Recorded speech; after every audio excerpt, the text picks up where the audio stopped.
Hello, this is a video on how to play the board game Jenga. Now, Jenga is typically a board game that's played physically. I'm just playing online here for the sake of demonstration, but you wouldn't really be able to play it properly in an online version compared to a physical version. So Jenga is, I don't know if we could call it a board game. I guess it is a type of uh, game. You can buy it really at any store, um, and typically whenever you're playing board games with your friends, Jenga is usually one that most people have. So it's not too difficult to get your hands on a Jenga board. Um, so Jenga is a game of skill and strategy.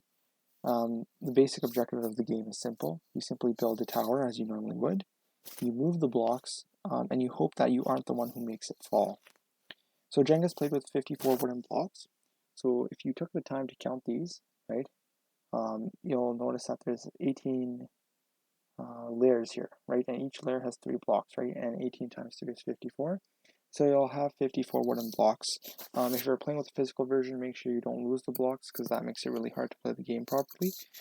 Each block is 3 times as long as its width, right? So if you measured this block, its length is 3 times longer than its width. And that's a unique characteristic of Jenga blocks. And so the dimensions are 1.5 by 2.5 by 7.5 centimeters. So that's just miscellaneous information. So to actually make it, you simply place 3 blocks facing down, and then you simply build the tower. You keep building the layers in alternate orientations. So the next layer you'd build with 3 blocks in the other direction, and as you can see, all the layers here are built in opposite directions. So that's how you build the actual block. Now it's time to play the game. So Jenga is typically played with 2 or more players in a sort of competitive way, right? You don't want to make the tower fall, right? And whoever makes the tower fall is the loser. If you wanted to, you could play by yourself, simply trying to see how high you could stack the tower. But typically it's more funner when you're playing with someone else. So essentially, you take a block out by tapping the short side of it. Now, whatever block you'd like to take out, that sort of depends on your own strategy. Um, so the person who goes first is the person who stacked the tower, right? And so you move 1 block on a turn from any level of the tower, right? Except for one below an incomplete top level. So we'll talk about that. Essentially, if there aren't 3 blocks on the top level, you can't move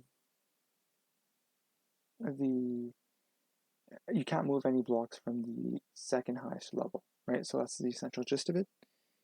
So you take a block from any level in the tower, and you place it on the topmost level in order to complete your turn.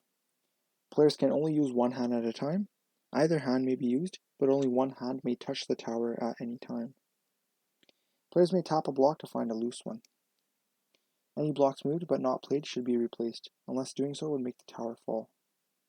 The turn ends when the next player touches the tower, or after 10 seconds, whichever occurs first.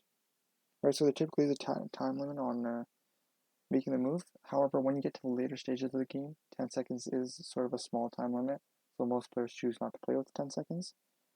So the game ends when the tower falls completely, or if any block falls from the tower.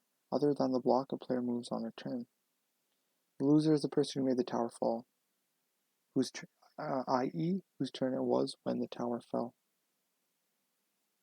Right? So you can only use one hand at a time, right? You can alternate, but only one hand should be touching the tower at any moment.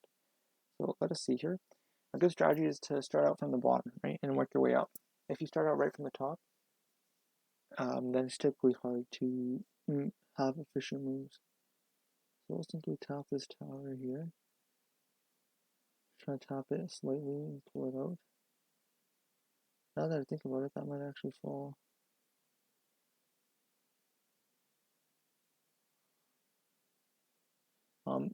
And this, some people play with a set of rules where if you Some people play with a set of rules where if you touch a block, then you have to remove that block. Typically, the actual official rules don't actually say that's the case, right? You're allowed to touch a block to try to find a loose block, um, but some people like to play with the rule, so that's totally up to you. So now, let me try playing here. So notice how I'm able to tap all these blocks. Well, actually, once I tap a block, so I can tap a block. Right? I don't have to necessarily. So we're not playing with that rule here. It's up to you if you sort of like to play with that rule. And sometimes tapping the block is better than simply. Sometimes tapping the block is better than actually pulling it out, right? Sometimes when you pull the block out, it's too fast of a movement, and it can cause the tower to fall. So you simply keep stacking like this, and as you see, simply keep playing. I do actually think I can move this last one here. So we're going to continue pushing that. I'm a fan of tapping and slowly getting the block out rather than nudging it. I generally feel like that's usually the better approach.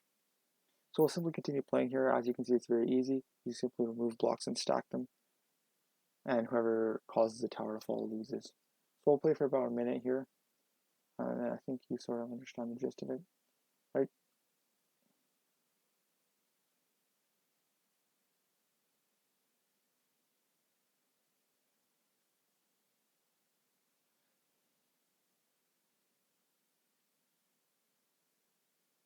Okay, so I made the tower fall, right?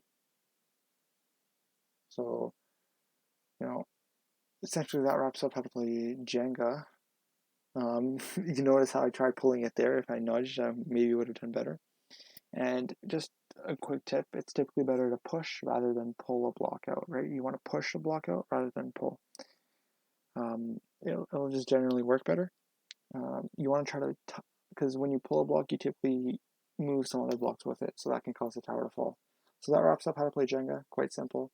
I hope you enjoyed, and thank you for watching.